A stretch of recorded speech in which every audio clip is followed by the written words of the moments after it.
पत्रकारिता म्हणजे नुसतं बातम्या देणं नाही, तर जगामध्ये ज्या काही गोष्टी चाललेल्या आहेत त्या समाजापर्यंत पोहोचवणं हे खरं पत्रकारितेचं काम. पत्रकारिता करता करता समाजाचं भान कसं जपलं त्यांनी आणि समाजाची बांधिलकी कशी जपली, चांगलं शिकावं, चांगल्या गोष्टी आपण ग्रहण कराव्या. एक आपलं आयुष्य घडवत असताना आपल्याला कितीतरी गोष्टी शिकता येतात. आपण सामाजिक कार्य करतोच आहे. तुमच्या मेंदूचा जो विकास होतो ना, तुम्हाला तुमचं होरायझन वाढतं, क्षितिज वाढतं.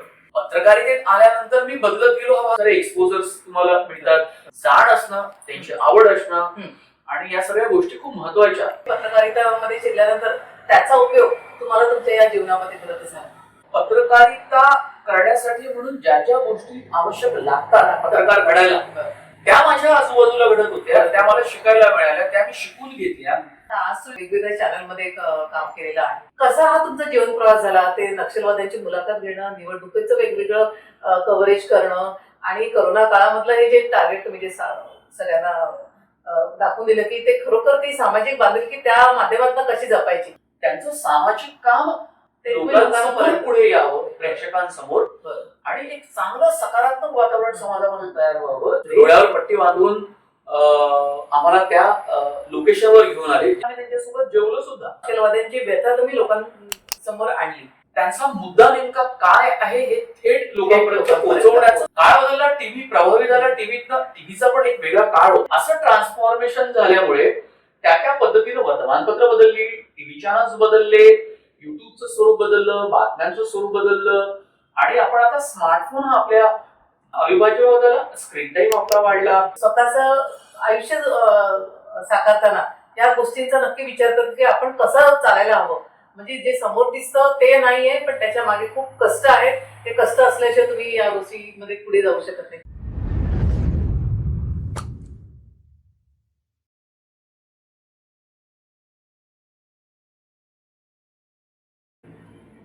नमस्कार मंडळी, न्यूज स्टोरी टुडेच्या ओळख या सेगमेंटमध्ये मी अलका भुजबळ आपले सहर्ष स्वागत करते. मंडळी, आज आपण भेटणार आहोत पत्रकारांना. हे पत्रकार आहेत वर्ध्याच्या छोट्याशा खेड्यांपासून त्यांची सुरुवात झाली जीवनाची आणि आता राष्ट्रीय पातळीवर ते पोहोचलेले आहेत.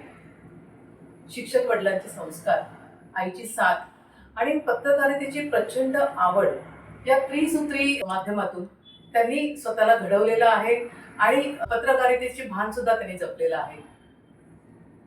निवडणुका, नक्षलवाद्यांची मुलाखत, करोनाचे टार्गेट, या सगळ्या गोष्टी करता करताच ते आज राष्ट्रीय पातळीवर पोहोचलेले आहेत. मंडळी, पत्रकारिता म्हणजे नुसतं बातम्या देणं नाही, तर जगामध्ये ज्या काही गोष्टी चाललेल्या आहेत त्या समाजापर्यंत पोहोचवणं हे खरं पत्रकारितेचं काम. तर असे हे पत्रकार आज आपल्या भेटीला आलेले आहेत. आज आपण त्यांच्याबरोबर गप्पा मारूया आणि पत्रकारिता म्हणजे नक्की काय आणि पत्रकारिता करता करता समाजाचं भान कसं जपलं त्यांनी आणि समाजाची बांधिलकी कशी जपलेली आहे हे आपण त्यांच्या माध्यमातून जाणून घेऊया. तर ते आहेत मनोज भोयर. नमस्कार मनोजजी. नमस्कार अलकाजी. न्यूज स्टोरी टुडेच्या ओळख या सेगमेंटमध्ये आपले स्वागत. थँक्यू, धन्यवाद. तर मला असं विचारायचं आहे की तुम्ही पत्रकार, पण खरंच तुम्हाला पहिल्यापासून पत्रकारितेची आवड होती? मुळात कसं झालं की वडील ग्रामीण भागामध्ये शिक्षक होते, खडतरच त्यांचं आयुष्य होतं. पण त्यांनी एक शिक्षणाची कास धरली, चांगलं शिकावं, चांगल्या गोष्टी आपण ग्रहण कराव्या. त्यामध्ये शैक्षणिक, सांस्कृतिक, सामाजिक अशा सगळ्या गोष्टी मला दिसल्या. तर एक आपलं आयुष्य घडवत असताना आपल्याला कितीतरी गोष्टी शिकता येतात. त्याचा मला खूप फायदा झाला नंतरच्या काळात. पण बेसिकली एक साधारणतः 12वी नंतर मी आर्ट्स मध्ये गेलो. पण पत्रकारितेसाठी एक जनसंपर्क म्हणा, लिहिण्या वाचण्याची आवड म्हणा, लोकांशी संवाद साधण्याची आवड म्हणा आणि एक सामाजिक भान, या सगळ्या गोष्टी मुळात लागतात. आणि म्हणून मग तुमच्या लेखणीतनं, तुमच्या बोलण्यातनं, तुमच्या कृतीतनं ती गोष्ट जाणवत राहते की आपण म्हणतो की नाही, हा सामाजिक पत्रकारिता चांगला करतो, याला सामाजिक भान आहे. जे मूलभूत या पत्रकारितेचा उद्देश, शाळा करून सोडा, मनोरंजन पण करा लोकांचं, त्यांना एज्युकेट करा, त्यांना माहिती द्या, बातम्या द्या. तर म्हणून मग मी ठरवलं की नाही, आपण पत्रकारिता करायची. म्हणजे वडिलांचे सगळे संस्कार तुम्हाला पत्रकारितेमध्ये फार चांगले उपयोगी पडले. संस्कारी आपण म्हणूया आणि आपल्याला जे त्यांनी काही उपलब्ध करून दिलं त्यात मुळात आपल्याला आवड होती म्हणून 3 भावंडांमध्ये एक माझी बहीण शिक्षिका म्हणजे तिलाही ते उपयोगी पडलं. मला ते जास्त उपयोगी पडलं कारण मी पत्रकारिता हे क्षेत्र निवडलं. पण शेवटच्या वर्षाला असताना मला असं वाटलं की नाही, आपलं आता करिअर गडबडू शकतं आणि आपल्या आई वडिलांनी इतकी मेहनत केली, आपण सामाजिक कार्य करतोच आहे. तुमच्या मेंदूचा जो विकास होतो ना, तुम्हाला तुमचं होरायझन वाढतं, क्षितिज वाढतं आणि खूप संवाद व्हायचा पत्रातनं मित्रांशी, मोठ्या मित्रांशी, मान्यवरांशी. म्हणजे यदुनाथ थत्ते यायचे, बाबा आमटे त्यावेळेला होतेच तुमच्या 8वी-9वी पर्यंत. एस एन सुब्बाराव नावाचे एक अत्यंत ज्येष्ठ समाजसेवक होते, ते होते. पत्रकारितेत आल्यानंतर मी बदलत गेलो हा भाग वेगळा आणि बदलावं लागतं. खूप सारे एक्सपोजर्स तुम्हाला मिळतात, खूप ठिकाणी तुम्हाला जावं लागतं. तर म्हणून तुम्ही काही त्याच माझ्या व्यक्तिमत्वाकडे गांधीवादी शिक्षकाचा मुलगा आणि या सामाजिक कार्याच्या माझ्या हातूनही काही होऊ शकतं पत्रकारिता करत असताना, तो खूप वेगवेगळे व्यक्तिमत्वाला पैलू पडत जातात. पण मुळात जाण असणं, त्यांची आवड असणं आणि या सगळ्या गोष्टी खूप महत्वाच्या आहेत. म्हणून मग प्रयत्न केला की आपण तिकडेच जायचं. म्हणजे तसं बघायला या यौवनाच्या काळामध्येच, म्हणजे तुमच्या युवक ज्या होता तेव्हापासूनच अगदी लहानपणापासून तुम्हाला हे सामाजिक बांधिलकीचे धडे मिळत गेले.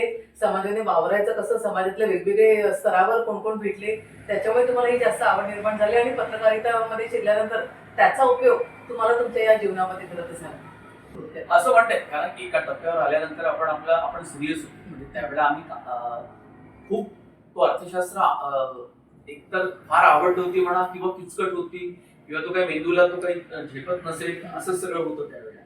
पण एका टप्प्याला आपण करिअरच्या संदर्भात विचार करतो आणि आपल्या आई वडिलांनी जे कष्ट उपसले, आयुष्यात संघर्ष केला, तर त्याचं महत्व, त्याचं मोल त्यावेळेला असतंच कमी जास्त प्रमाणात.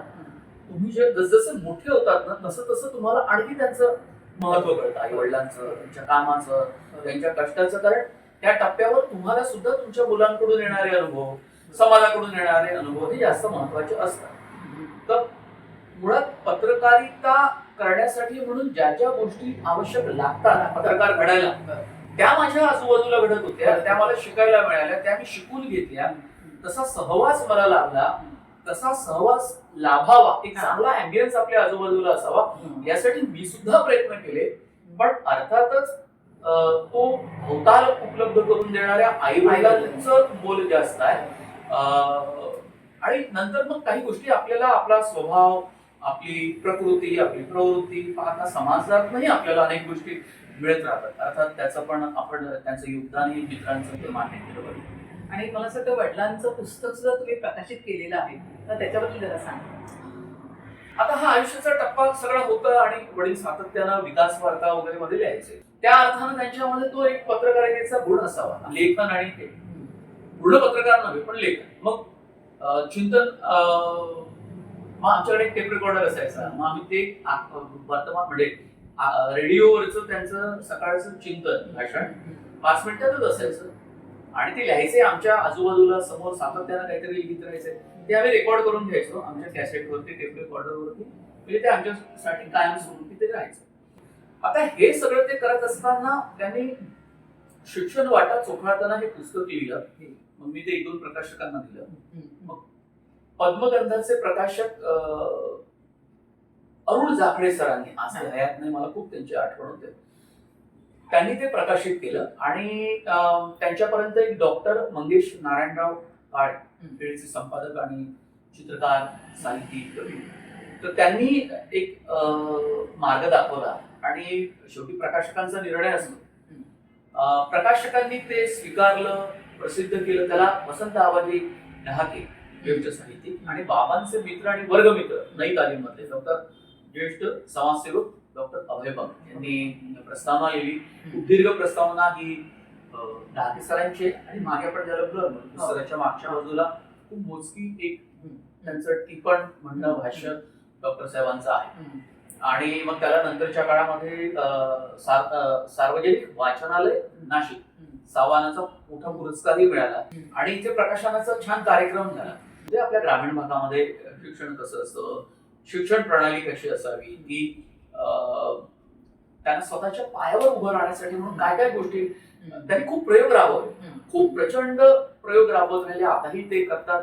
सगळ्या त्या गोष्टींचा त्यांनी त्यात उल्लेख केला होता आणि मग मुंबईत आम्ही त्याचं प्रकाशन केलं. म्हणजे वडिलांचं पुस्तक आज तुम्ही प्रकाशित करणं हा खरोखर म्हणजे तुम्ही ते संस्कारच त्याला ते असे असावे लागतात की ती सामाजिक बांधिलकी खरं तर तुम्ही जपलेली आहे की आणि आज नाही म्हटलं तरी वडिलांचं सगळं कार्य आज समाजापुढे आणणं हे फार महत्वाची खरं भूमिका तुम्ही निभावली. मला आता काय त्याच्यामध्ये एकतर आपलं प्रेम, भावांचा संघर्ष, शिक्षणातला त्यांनी केलेलं खूप मोठ्या स्वरूपातलं सामाजिक शैक्षणिक काम, त्यांना आदर्श जिल्हास्तरीय पुरस्कार मिळाला, मग राज्यस्तरीय मिळाला, राष्ट्रीय स्तरावरचा पण मिळायला पाहिजे होता, तेवढं त्यांचं काम होतं. पण अर्थात आता तो नाही मिळाला म्हणून काही दुःख करण्याची गरज नाही. पण पुस्तक प्रकाशित झालं. अंधश्रद्धा निर्मूलन समितीचे संस्थापक अखिल भारतीय श्याम मानव, कपिल पाटील त्यावेळी आमदार होते, वसंत आबाजी डहाके होते, आणखी मान्यवरांच्या उपस्थितीत त्याचं प्रकाशन झालं आणि तिथे एक परिसंवादही होता शिक्षणावरती, आजचं शिक्षण आणि हे असा तो छान कार्यक्रम झाला. अशा तऱ्हेने त्या पुस्तकाला एक प्रोत्साहन मिळालं. बाबांनी ते वाचलं, बातम्या आल्या आणि पुरस्कार तर मिळालाच. आणि वर्ध्याला एक आम्ही परिसंवाद मीच भरवला. सगळे मान्यवर मंडळी सगळी होती, कौतुक झालं, त्यांनी आपापले विचार मांडले, त्याच्याने काही चांगल्या बातम्या प्रकाशित झाल्या. असा तो त्यांचा एक पुस्तकाचा प्रकाश झाला. कविता लिहितात, खूप लिहितात, लिहित राहतात, पण प्रत्येक गोष्ट काही प्रकाशित होऊ शकत नाही, वर्तमानपत्र लिहित असतात. आणि आता आज तू वेगवेगळ्या चॅनलमध्ये काम केलेलं आहे आणि ज्याला तुमच्या चॅनलमध्ये काम करत असताना काही अनुभव पण तुमच्याकडे असतील, म्हणजे निवडणुकीचे अनुभव. आता तुम्ही नक्षलवाद्यांची पण मुलाखत घेतलेली आहे. करोना काळामध्ये करोना टार्गेट हे तुमचं एक सदर तुम्ही चालू केलं होतं. तर ते सगळं म्हणजे त्याचा काय अनुभव किंवा तुम्हाला काय त्याच्याबद्दल आज आम्हाला त्या प्रेक्षकांना ते आवडेल खरं तर ऐकायला की कसा हा तुमचा जीवन प्रवास झाला. ते नक्षलवाद्यांची मुलाखत घेणं, निवडणुकीचं वेगवेगळं कव्हरेज करणं आणि करोना काळामधलं हे जे टार्गेट तुम्ही जे सगळ्यांना दाखवून दिलं की ते खरोखर ती सामाजिक बांधिलकी त्या माध्यमातून कशी जपायची. कारण हे करताना खूप धाडस लागतं खरं बघायला गेलं तर ते काम तुम्ही कसं. आता मुळात नक्षलवाद्यांचा मी विषय थोडासा सांगेन.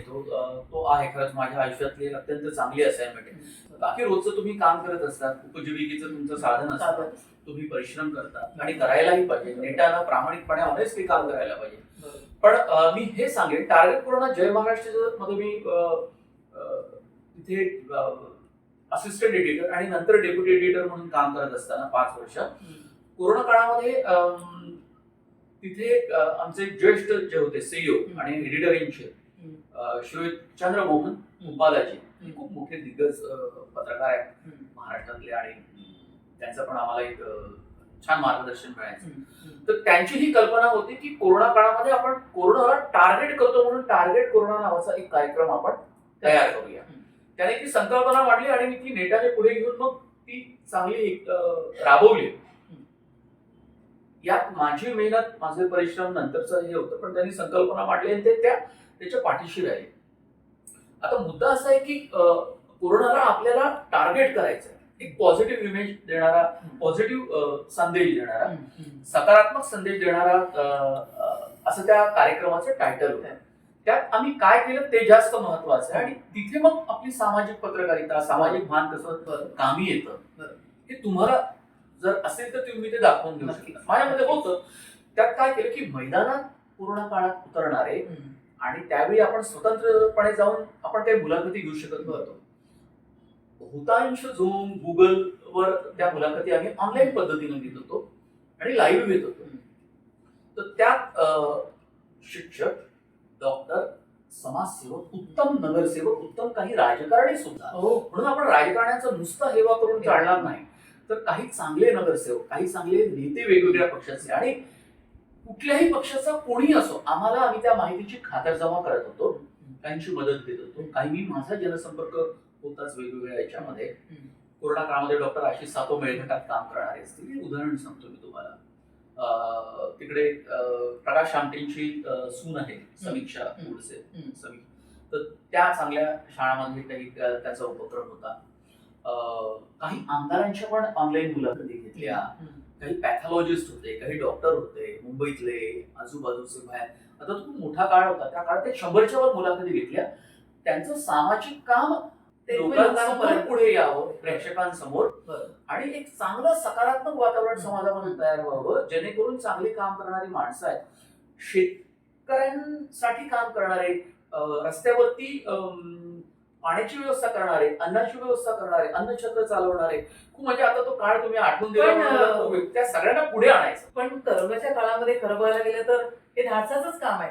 ते धाडस करतच होते, सगळ्यांपर्यंत जास्त ते धाडस पोहोचतच करत होते आणि तुम्ही ते काम लोकांपर्यंत पोहोचवलं. माझं धाडस हेच- होतं, त्यांचं धाडस होतं, अर्थात आणि मी पुढाकार घेतला. पुढाकार म्हणजे घेतला.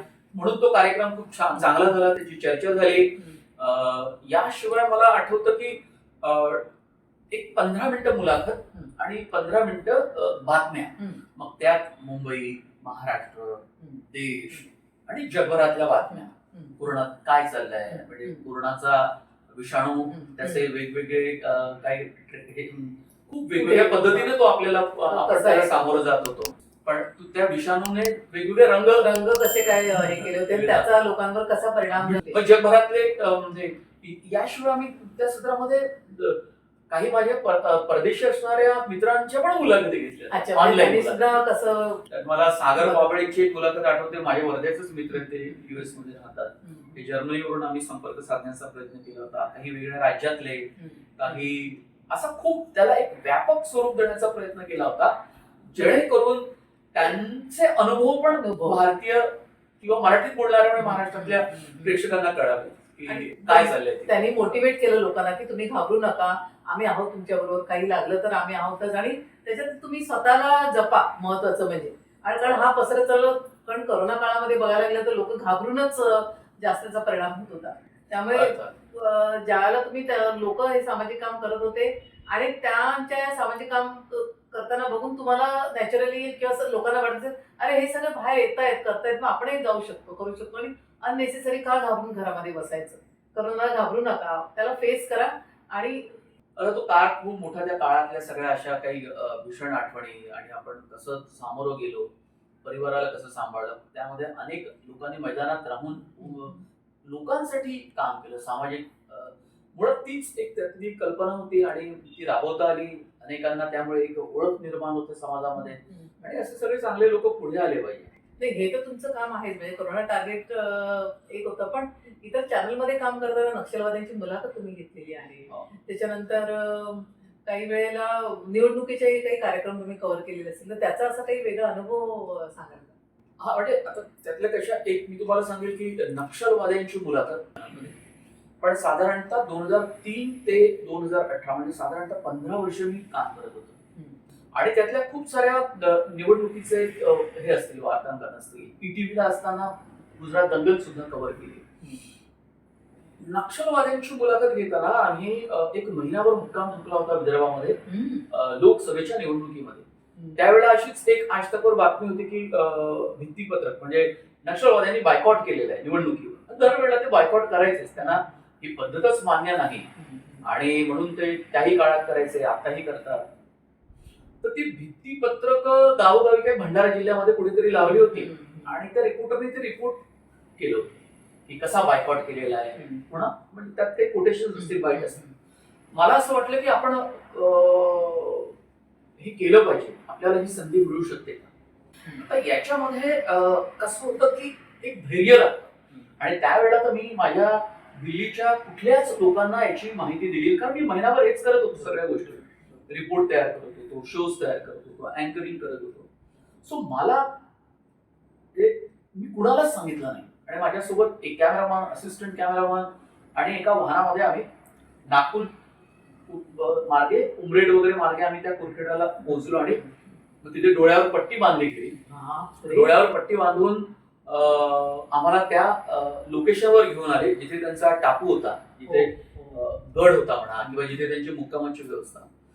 आणि येताना मात्र त्यांनी पट्टी एक अर्ध्या अंतरावरून काढली. पण मधल्या काळामध्ये आम्ही त्यांचे इंटरव्ह्यूज केले, रिॲक्शन्स घेतल्या. त्यांच्या कमांडर एक आनंद म्हणून होता, पीपल्स वॉर ऑफ गुरिल्लाचा, आणि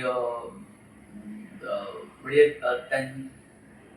ज्या पद्धतीनं काही कसे ट्रेन करतात, त्यांच्या हालचाली, खूप फुटेज आम्ही गोळा केलं. एक माझ्या आयुष्यातली खूप मोठी आठवण राहील, कारण आता नंतर 20 वर्ष आयुष्याची उलटून गेली, पण तशी काही संधी मिळाली नाही, मिळाली तर मला करायला आवडेल. त्यावेळेला मी करायला दाखवलं, माझ्या कॅमेरामननी दाखवलं, पवन नावाचा कॅमेरामन होता आणि दुसरा एक सागर म्हणून होता सहकॅमेरा. हे सगळ्यांचंच कॉन्ट्रीब्युशन आहे. एखादी मोठी असाइनमेंट करत असताना, एखादं मोठं वार्तांकन करत असताना तुम्हाला खूप लोकांचं आणि तुमचा चेहरा असतो म्हणून तुम्ही दिसता, पण ज्यांचा चेहरा दिसत नाही थोडे घाबरले होते, पण मी त्यांना पुश केलं. मग रात्री येताना गाड्या आम्हाला घ्यायला उशिरा आल्या होत्या. असं सगळं झालं. हे सगळं झाल्यानंतर मग आम्ही अँटी नक्षल सेलचे हेड होते पंकज गुप्ता म्हणून, त्यांची मुलाखत घेतली होती. तुमचं काय म्हणणं आहे यावर साधारणतः वगैरे वगैरे. ती एक चांगली संधी मिळाली आणि त्यात आम्ही त्यांच्यासोबत जेवलो सुद्धा. अरे बापरे, भात केला होता, भूक लागलीच होती. पण नक्षलवादी एवढे हे करतात, कारण खरं नक्षलवादी म्हटलं तर भीती वाटते त्यांच्याशी बोलताना. आणि किती मोठं धाडस आहे तुमचं की त्यांच्याशी संवाद साधणं, त्यांच्या एरियामध्ये जाणं, आपल्या जीवाशी खरं तर तुम्ही खेळलात बघायला गेलं. क्रॉस फायरिंग जर झाली असती पोलिसांची तर मग आमचा जीव अडचणीत आला असता. पण देशात अशा काही मुलाखती नक्षलवाद्यांच्या घेतलेल्या आहेत. वीरप्पनची कोणी मुलाखत घेतली आहे, कुणी आणखी वेगवेगळ्या कमांडरची, वेगवेगळ्या सगळ्या या दहशतवादी कारवाया करणाऱ्या सगळ्या वेगवेगळ्या ग्रुपच्या कमांडरच्या. अर्थात आपला त्यातला उद्देश काय होता, त्यांचं म्हणणं काय, ते थेट लोकांपर्यंत यावं एवढाच एक उद्देश होता. त्याच्या अलीकडे पलीकडे आपला कुठलाही इंटरेस्ट नव्हता. कुणाला सरकारला पोलिसांना अडचणीत आणायचं आहे का, कुठल्या एका याला अजेंडा ठेवून आपल्याला काम करायचं, काहीच नाही. हे एक साधं सोपं होतं. त्यात करेज लागतं. माझं होतं, मित्रांचं होतं, काळजींचं होतं. आणि हे सगळं करत असताना आता तिथे भूक लागली. त्यांनी आम्हाला ऑफर केलं. तो भात होता आणि बांबूला जे कोंब फुटतात त्याची डाळ होती तयार केली. असं छोटे पान पूर्ण तो वाढीस लागायच्या अगोदर सुरुवातीला एक कोंब लागतं. तर आम्ही त्याला विचारलं की डाळ कशाची आहे, तर ते म्हणाले की याची ते कोंब आहे त्या बांबूचे. असा एक खूप चांगला अनुभव होता आणि त्या अनुभवानं खूप साऱ्या गोष्टी तुम्हाला एक ओळख निर्माण होते. तुमचं धारिष्ठही वाढतं, धैर्य वाढतं, तुम्ही पुढे जाता आणि मग तेच धैर्य पुढच्या काळामध्ये ते कमी पण पडलं. म्हणजे की नक्षलवाद्यांची व्यथा तुम्ही लोकांसमोर आणली, कारण त्यांची व्यथा मांडणार कोण? पत्रकारितेच्या माध्यमातून आज तुम्हाला ती व्यथा मांडता आली, कारण हे तुमचं सामाजिक. आता ती व्यथा म्हणताना ते सिस्टमच्या विरोधात मॅडम लढतात आणि त्यांचे मुद्दे ते लोकांपर्यंत पोहोचले पाहिजे ना, त्याला काय माहिती होते, पण ते भरकटलेले सुद्धा. चळवळ भरकटली, ज्या उद्देशासाठी म्हणून ती नक्षलवाडी चळवळ उभी राहिली पश्चिम बंगालमध्ये, आणि ती भरकटते सगळंच माहिती. म्हणजे त्यांच्या चुका कुठे होतात, ते कशा पद्धतीने हत्या करतात वगैरे सगळ्या गोष्टी आहेतच. पण त्यांचा मुद्दा नेमका काय आहे हे थेट लोकांपर्यंत पोहोचवण्याचं तेवढंच एक लिमिटेड माध्यम आहे. आणि आता तुम्ही चॅनल्स मध्ये काम केलं त्यावेळेला तर तुम्ही अगदी प्रिंट मीडियामध्ये होता आणि आता जे युग आहे ते डिजिटल मीडियाचं युग आहे. तर तुम्हाला त्यावेळेचं युग आणि डिजिटल मीडिया तुम्हाला काय जाणवतं फरक? तुमचं काय मत आहे? आता बघा, आम्ही नक्षल ती एक कव्हरेज केली होती नक्षलवाद्यांच्या अगोदर. म्हणजे हे कुठे धैर्य तुम्ही सांगेन तुम्हाला की आम्हाला ईटीव्ही कडून, मराठीकडून, इनाडूचं जे चॅनल होतं मराठी चॅनल, तिथून आम्हाला खूप साऱ्या आमच्या सहकाऱ्यांना आम्हाला गुजरात दंगल कव्हर करायला पाठवली. त्यावेळेला काही युट्यूब लिंक वगैरे काही नव्हती, कुठेही त्याचा पुरावा नाही. जर तुम्ही काही रेकॉर्ड करून ठेवलं असेल कॅसेटमध्ये, त्यावेळीची तंत्रप्रणाली वेगळं होतं. सो तिथून पण एक करेज वाढलं, कारण त्यावेळेला जो मोठे घेऊन आम्ही रिपोर्टिंग करत होतो. अनेक नॅशनल चॅनलचे रिपोर्टर्स आले होते, काही मोठे पत्रकार आले. तर तुमच्यामध्ये ते धैर्य, तुमच्या कॅमेरामन मध्ये काय येतं, कसं येतं, तर तुम्हाला तशा असाइनमेंट करायला मिळाल्या. तुमची आवड असेल अशा सगळ्या आव्हानात्मक परिस्थितीमध्ये काम करण्याची, तर तुमचं व्यक्तिमत्व तसं एक करेजियस घडत जातं, फुलत जातं. आणि मग ते नंतरच्या काळात मला ते उपयोगी आलं. माझ्या मित्रांनाही खूप वेगळा अनुभव होता तो. आणि हे सगळं करत असताना त्याचे कुठले पुरावे नाही. आज तुम्ही प्रिंट मध्ये असताना वर्तमानपत्राचं कात्रण असावं, तुम्ही 20-25 वर्षापूर्वीचे कात्रण माझ्याकडे. म्हणजे मी कॉलेजला असताना मनोगत नावाचा माझा जो कॉलम होता लोकमतला, तो मी अजूनही जपून ठेवलेला आहे. मी जपून ठेवला. त्या माझ्यासाठी खूप चांगल्या आठवणी आहेत. आज मी म्हणजे मी मॅक्स महाराष्ट्राला, म्हणजे मी 2000 साधारणतः 23ला मी डिजिटल मध्ये आलो. मॅक्स महाराष्ट्रामध्ये मी काम, त्याच्या लिंक्स माझ्याकडे खूप आहे. असं तुम्हाला तुमच्या गोष्टी सांभाळून ठेवताय. आज मी महाराष्ट्राच्या अत्यंत नावाजलेल्या ग्रुपमध्ये आहे, नवभारत नवराष्ट्र या वृत्तपत्र समूहात. त्यांच्या डिजिटल प्लॅटफॉर्म वर मी आता काम करतोय. आणि हे सगळं करत असताना तुम्ही जबाबदाऱ्या मोठ्या सांभाळत असताना तुमचा जो प्रश्न आहे की ट्रान्सफॉर्मेशन कसं झालं, तो मुळात वर्तमानपत्रातून टीव्हीत जायचं होतं. कारण मी लोकमतला जॉईन झालो पुण्याला आणि फार काही काळ काम केलं नाही. माझं मास्टर डिग्री हे ब्रॉडकास्ट मध्ये होतं, म्हणजे ग्रॅज्युएशन नंतरचं. आणि म्हणून मला असं सारखं वाटत होतं की आपण काम करा, टीव्ही साठी आपण काम करा. आणि खरंच ज्या आत्महत्या मला वाटत होतं टीव्ही साठी काम करायचं, त्याच माध्यमात मी आतापर्यंत रमलेलो आहे. डिजिटल हा त्यातला पुढचा टप्पा आहे. त्यातही मी माझ्या आवडीने आलो. एका प्लॅटफॉर्मवर काम केलं, दुसऱ्या प्लॅटफॉर्मवर मी आता काम करतोय आणि मला तिथे आणखी जास्त काळ काम करण्याची इच्छा आहे, जेणेकरून आपल्याला खूप वेगवेगळ्या गोष्टींचा अनुभव घेता येईल, शिकता येईल, काहींना आपल्याला त्या गोष्टी शिकवता येईल. हे एक नवं जे युग आलेलं आहे हे खूप चांगलं आहे. याचं कारण असं की प्रिंट वर्तमानपत्र आली तेव्हा टीव्ही आला, तर टीव्ही चॅनल्समुळे वर्तमानपत्राचा खप कमी होईल असं म्हणतात. असं काही झालं नाही, झालं काही प्रमाणात झालं, पण वर्तमानपत्राची संधी संपली नाही, प्रभावी संपला नाही. मग वर्तमानपत्र आल्यानंतर मग म्हणजे टीव्ही दोन्ही प्रभावी माध्यम समाजासमोर होते. पण नंतरच्या काळामध्ये आपण पाहिलं की सोशल मीडियानं पण जोर धरला. सिटीजन जर्नलिस्ट झाले, आपापली युट्यूब चॅनल्स उघडू लागले. मग त्यात काही वेबसाईट आपल्याकडे वाचायला वर्तमानपत्राच्या होत्याच, पण त्यात आपण हेही पाहिलं की मोठ्या वृत्त समूहाच्याच एक वेबसाईट आपल्याकडे उपलब्ध होत्या बातम्यांसाठी. ही सकाळ असेल, महाराष्ट्र टाइम्स असेल, बाकी सगळ्या. आणि टीव्ही चॅनलच्या वेबसाईट सुरू झाल्या. पण टीव्ही युट्यूब चॅनल्स एक त्याच कंपन्यांचे युट्यूब चॅनल झाले. टीव्हीवरच्या बातम्या प्रॅक्टिस करून तिकडे जायच्या, वेगळा कॉन्टेंट जनरेट करायचा नाही. मग ह्या माध्यमाची पण गोडी वाढू लागली आणि त्याची आवड लोकांनाही वाढू लागली. आणि कोरोना काळामध्ये तर हे माध्यम खूप फोपावलं, जोर धरलं. ओटीटी प्लॅटफॉर्मही त्याच काळात आला.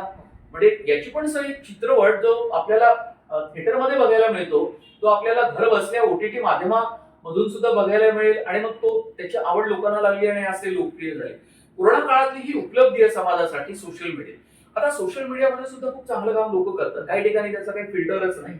बातम्या कशा असतात, काय असतात, त्याची सत्यता काय आहे, वास्तव काय, फॅक्ट चेकिंग नाही होत.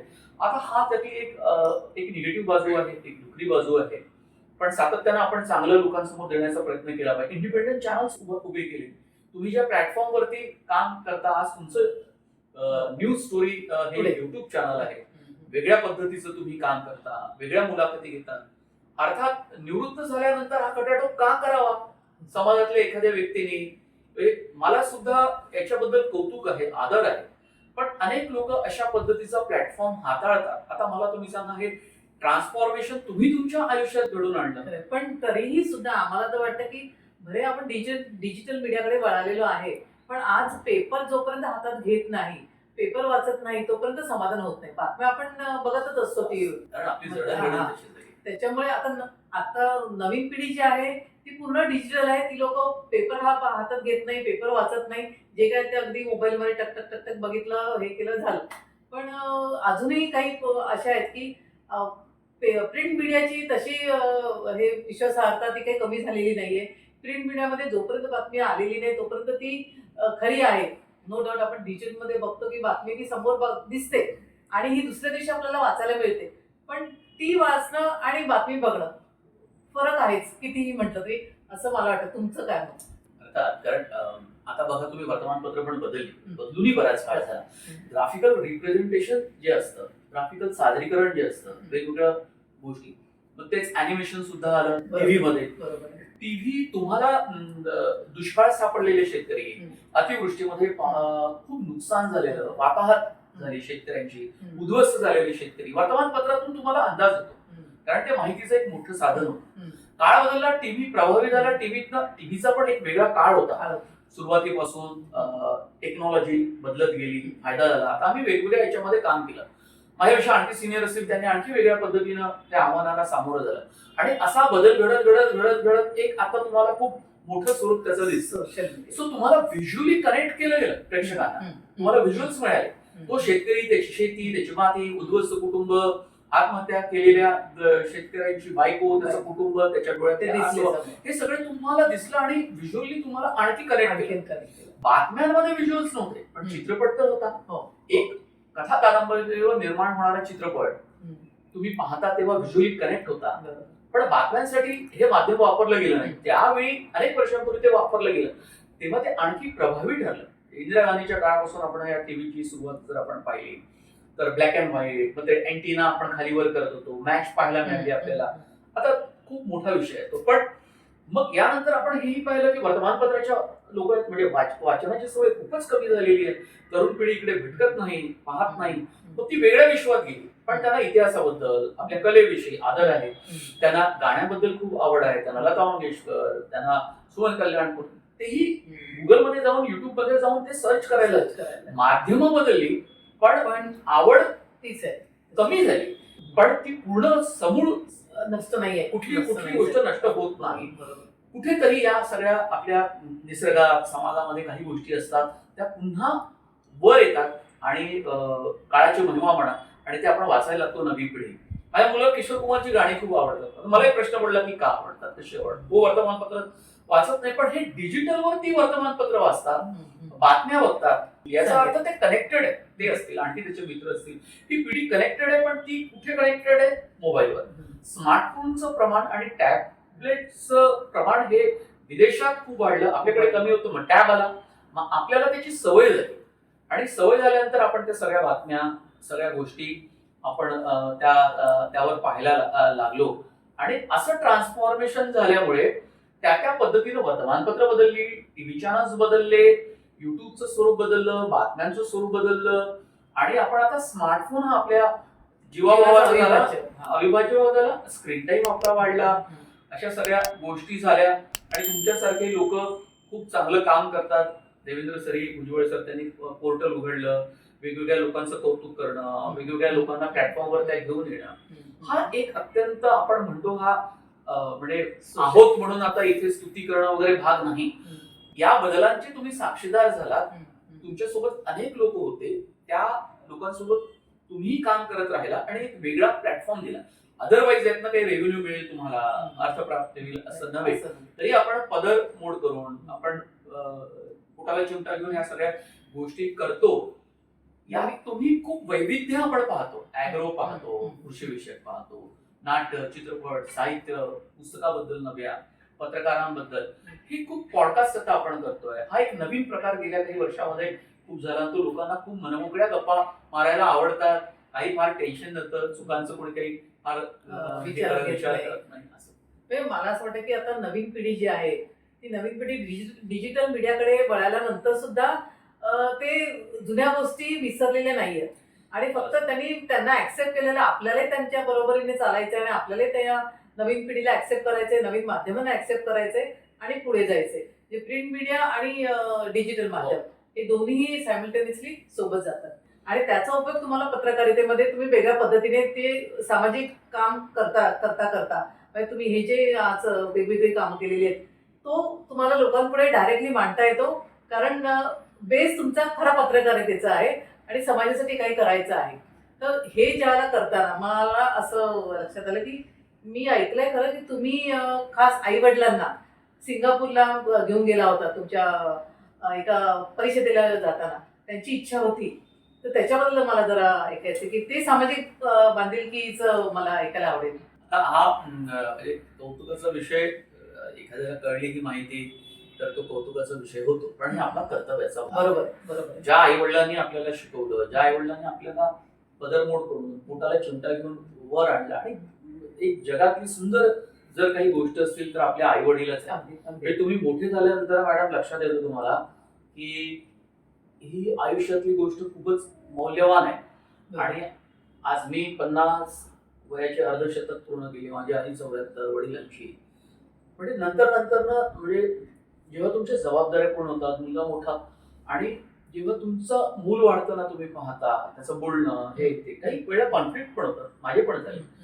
पण त्याच्यामुळे त्या आई वडिलांचं तुमच्या आयुष्यातलं कॉन्ट्रीब्युशन, मूल्य, महत्व, जाणीव ही अजिबात कमी होत नाही. आपण कितीही मोठे झालो तरी ते, आणि कितीही संकटात सापडलो तरी सुद्धा ते अत्यंत प्रेमानं आपल्याला बघतात, आपुलकीनं बघतात, माफ करतात.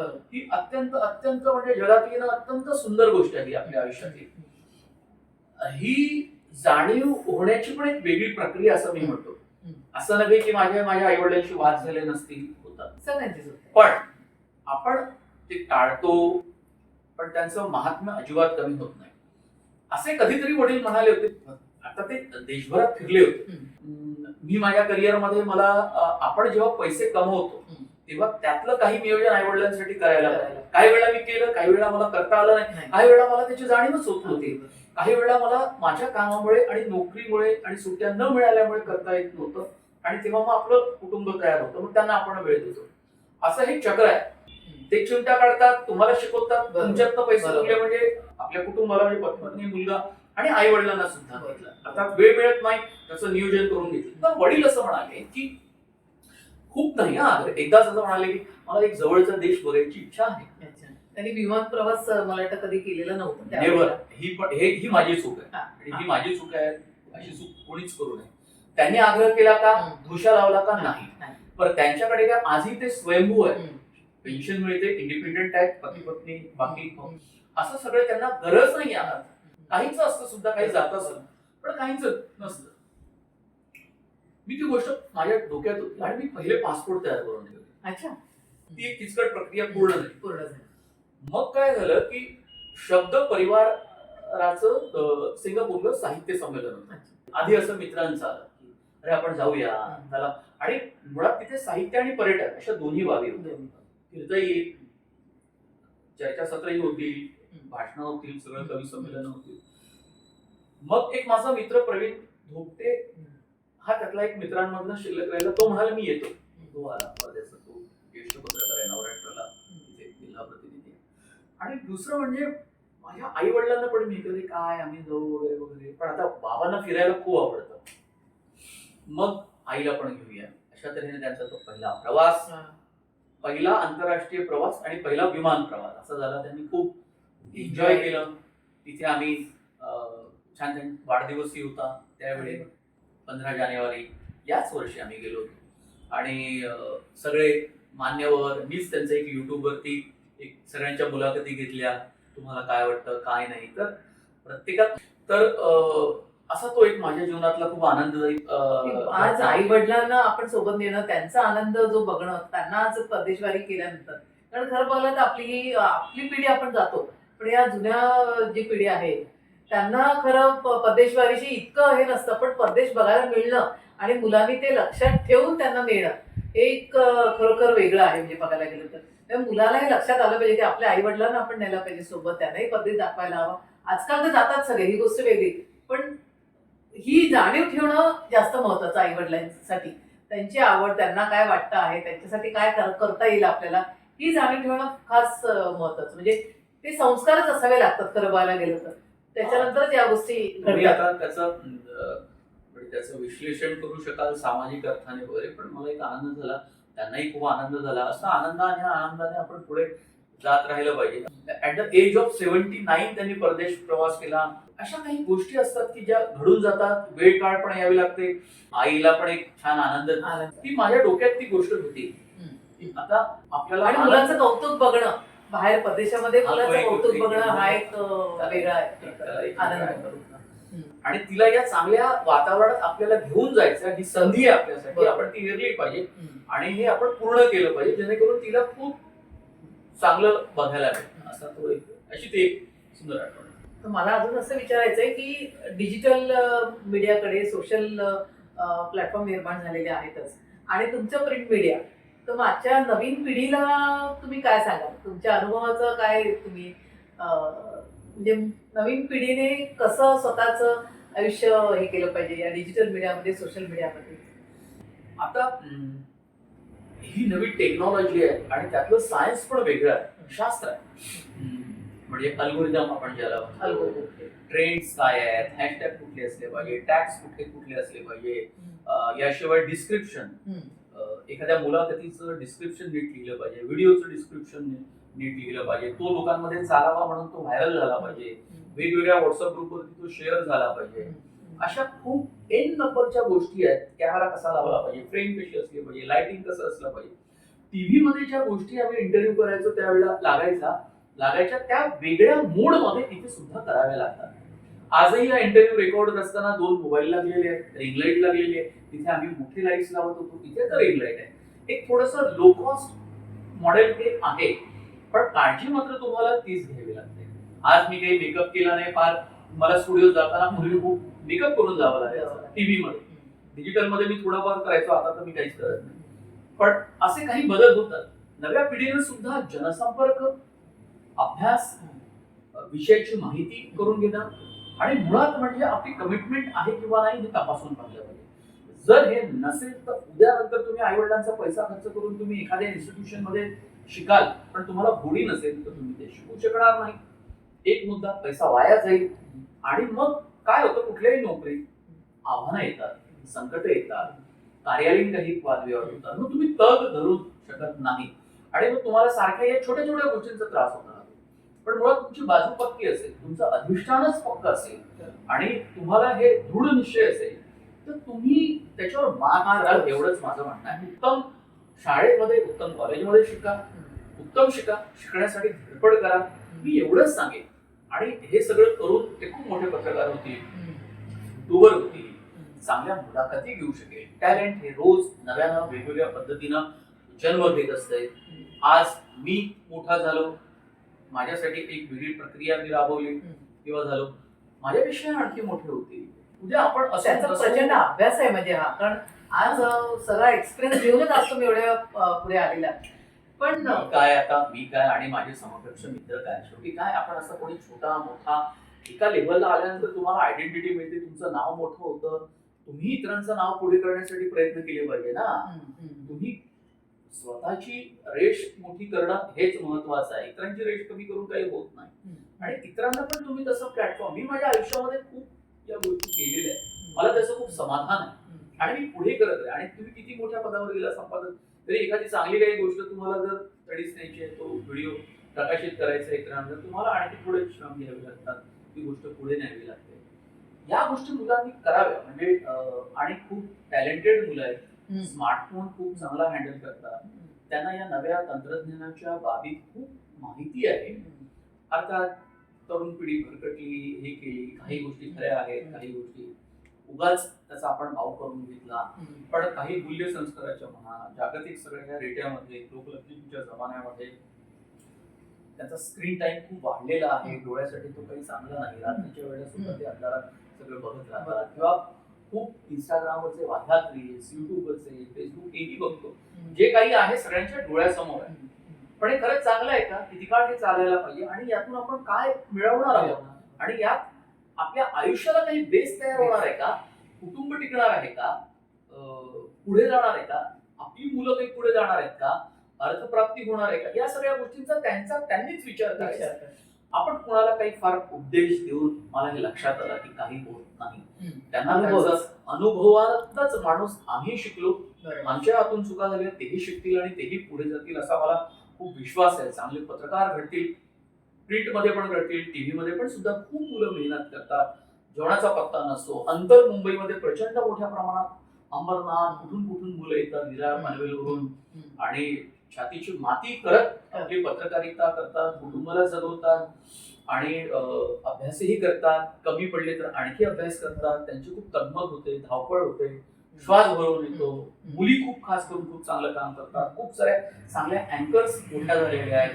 त्यांनी तेवढं त्याच्यासाठी वेळ दिला आहे या चॅनलला, कुटुंबाला कमी वेळ दिला, अंतर पार करून ही सगळी माणसं पत्रकारितेत मोठी झाली. म्हणून मी हे सगळं पाहिलेलं आहे आणि टीमवर्क करत असताना ह्या सगळ्या लोकांची मदत आपल्याला लागते, आपली मदत त्यांना लागते. राग, द्वेष, मत्सर जाऊ द्या, तेवढ्या वेळापुरती असते. पण आपलं आयुष्य एका वयानंतर पुढे गेल्यानंतर आपण त्याचा खूप साकल्याने आणि खूप पॉझिटिव्हली विचार करायला पाहिजे. तर नव्या पिढीवरही माझा तरुणाईवर विश्वास आहे. प्रत्येक टप्प्यामध्ये तरुणाई कधी ते चुकत असतील, चुकणं, घडणं, बरोबर असणं ही प्रक्रिया सातत्यानं चालत राहते. ती काही एका काळापुरती सीमित नसते आणि माणूसही वेगवान पद्धतीनं पुढे जातो, तोही हुशार होतो. हीच तर प्रक्रिया मीही माझ्या आयुष्यात अनुभवली. सो पुढे जातो. पण या सगळ्या गोष्टी खूप महत्वाच्या आहेत. त्या त्यांनी पत्रकार होण्यासाठी म्हणून आणखी जरा आपली जाणीव प्रगल्भ व्हावी यासाठी प्रयत्न करावे. खरोखर म्हणजे तुमचे आज हे विचार ऐकले ना, तर तरुण पिढीला तर तुम्ही एक चांगला संदेश दिलेला आहे की तुम्ही समोर जे दिसतं छान शौकीपणा किंवा अगदी आज चॅनलमध्ये तुम्ही दिसताय, पण त्याच्या मागे किती कष्ट आहेत हे तुमच्या सगळ्या अनुभवातनं खरं तर जाणवलं. पण तुम्हाला असं अजून एक मी याबद्दल विचारते की आज हे जे सगळं चाललेलं आहे जगामध्ये, त्याच्यातनं तुमचं काय मत आहे की हे योग्य आहे का? हे जे आज चालू आहे जाळपोळ, मारामारी, आणि त्याच्यातनं तरुण पिढी म्हणते की नाही ऐसा करना चाहिए, वैसा करना चाहिए, पॉलिटिक्स में ऐसे बिहेव करना चाहिए, हे जे ते नुसते सल्ले देतात, पण प्रत्यक्ष ते त्याकडे वळतायत का वळू शकतील का? तुमचं काय मत आहे? हिंसेचं समर्थन कदापिही होऊ शकत नाही. आणि वेगवेगळी आंदोलनं होत राहतात. आपल्या देशातील झालेली आहे, शेतकऱ्यांची झाली आहेत, मराठा आरक्षणासंदर्भात मूक मोर्चे निघाले, आदर्श मोर्चे निघाले, मनोज जरांगे यांचे पण आंदोलन चालत राहतात. आता या मुंबईच्या आंदोलनामध्ये तसे ते खूप शांत होते, पण काही ठिकाणी हुल्लडबाजी दिसली, वाह्यातपणा दिसला, हे टाळायला पाहिजे. याचं समर्थन होऊ शकत नाही. कारण त्याचा पण मूळ मुद्दा असा आहे की तरुणांना काय वाटतं, त्यांच्या आशा आकांक्षा काय, बेरोजगारीचं प्रमाण काय आहे, नोकऱ्यांचं प्रमाण आहे का, शिक्षणाचा दर्जा खालावतोय का, राजकारणी ऐशोआरामात जगत असताना खूप गरीब, ही जी सोशल डिस्पॅरिटी आहे, आर्थिक सामाजिक शैक्षणिक विषमता आहे, ही किती वाढते, दरी वाढते. कारण शेवटी त्याचं नुकसान, मालमत्तेचं टॅक्स आपण भरतो, आपलंच नुकसान. बस फोडली, रेल्वे आपण काही हे केली, अडवली, नुकसान आपल्या टॅक्स मधनं अनेक गोष्टी घडत असतात.